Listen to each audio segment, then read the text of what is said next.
it's a tremendous betting race. I don't think that anybody could be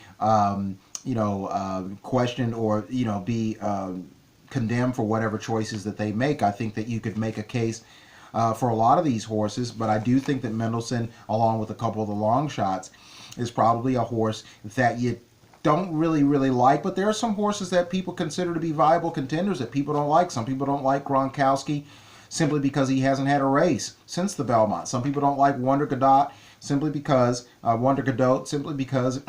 she ran on synthetic and she's run up in Canada, and they forget about the fact she ran second to the Monami Girl at 1.125 in the Kentucky Oaks the day before the Derby, and the fact that 1.25 is a distance she really likes, which goes to my point. I think she's as good as Monami Girl, and even if that's not the case, we need to see it all unfold and for the showdown to take place at 1.25 We need more 1.25 races once again across the board. But people think that Wonder Gadot is a Canadian import at this point, running on synthetic, and that she's in over her heads. People think that Catholic Boy coming off the turf to the dirt is not a great transition, doesn't yield a trend. And we saw Good Samaritan in 2017 come off the turf and run monster in the Jim Dandy. And so you couldn't say when he didn't run as well in the Travers that it was an inability to handle the dirt. Now, granted, it could be argued that maybe the surface was playing differently that day versus the Travers, versus the Jim Dandy. But on the other hand, it was maybe a case he just regressed, and it had nothing to do with the fact that he had previous turf form.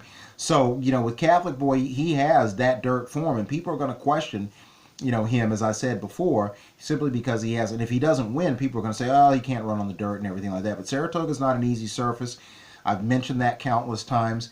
And as I said, Good Magic, he comes in, he's solid, but he's not sensational in the minds of many. When is he going to put on the sensational performance? But if you look at the Haskell, he did run a very, very nice race.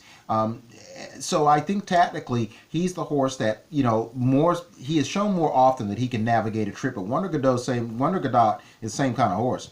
Wonder Gadot is a horse she has shown she can be tactical. She can sit off of it. She can relax and then start picking up horses and start blowing up landmines. I mean, that's the kind of horse she is. And Bravazo is a horse. I loved him going into the Preakness. I thought his Derby was sneaky good, finishing 6th. He comes in off a second in the Haskell. He ran pretty hard, and reviewing that tape, he ran pretty well to where it looks like he will want the distance, but he'll be running at Saratoga versus Monmouth, which is a little bit harder, faster surface, which was to the advantage of Good Magic being a little more tactical. I'm not so sure that him employing pace pressing tactics is going to help him at 1.25 It's maybe not as dangerous. It did not work in the Belmont, and even though the 1.25 is just that, 1.25 versus 12 furlongs, I don't think that it's going to. I don't think that it work. I don't have confidence that it will work well with him. Now, that doesn't mean that Mullane Lucas has any obligation to listen to my viewpoint on it, and that's maybe what he's going to tell his rider to do. That we're fitter, we're tighter, get him into the race, put him in there, and he'll make his run. In the stretch, he is ready to be tactical, can show a little speed, and still have, the firepower and the horsepower in the stretch.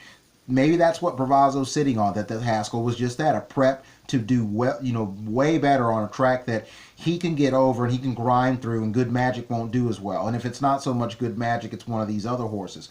Bravazo's a horse I don't have as much confidence, even though in bringing up these points, there are some things to point to that wouldn't surprise me. But again, the $64 question in a myriad of those at that price, at 64, you could say 64,000, whatever price or number or figure you want to put on it.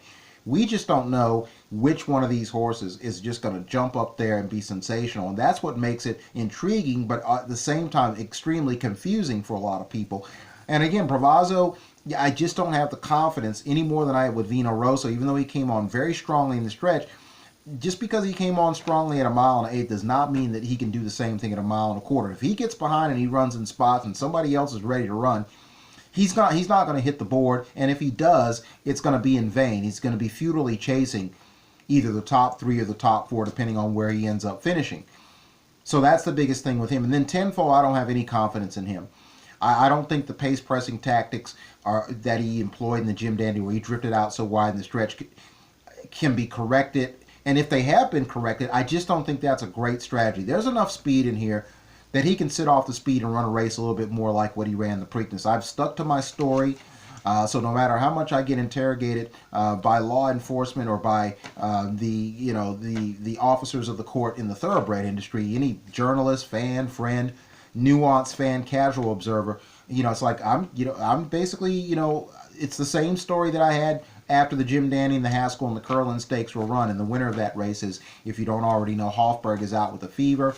It'll be very interesting to see where he comes back. Obviously he was going to be probably, arguably, certainly, if not the favorite, or co-favorite with Curlin, with Good Magic. He was going to be a very strong second choice, or at least a solid second choice, but he's out of the race. And there are a few other interesting horses in and around this Travers, which is where things are starting to, literally, no pun intended, maybe there is a pun to this, the heat is starting to, increase, or as Jack Whitaker called sort of in characterizing the Kentucky Derby, you could say the same about the Travers. It's the Travers Stakes. The volume is turned all the way up, and everything's in capital letters. And that's what we've got going on with the Travers Stakes. We're going to find out a lot more about these 3-year-olds in the aftermath of the Travers. Stick right here with CS Racing Report, and we'll have a great Travers recap for you, and also all the other Grade 1 races here on the CS Racing Report.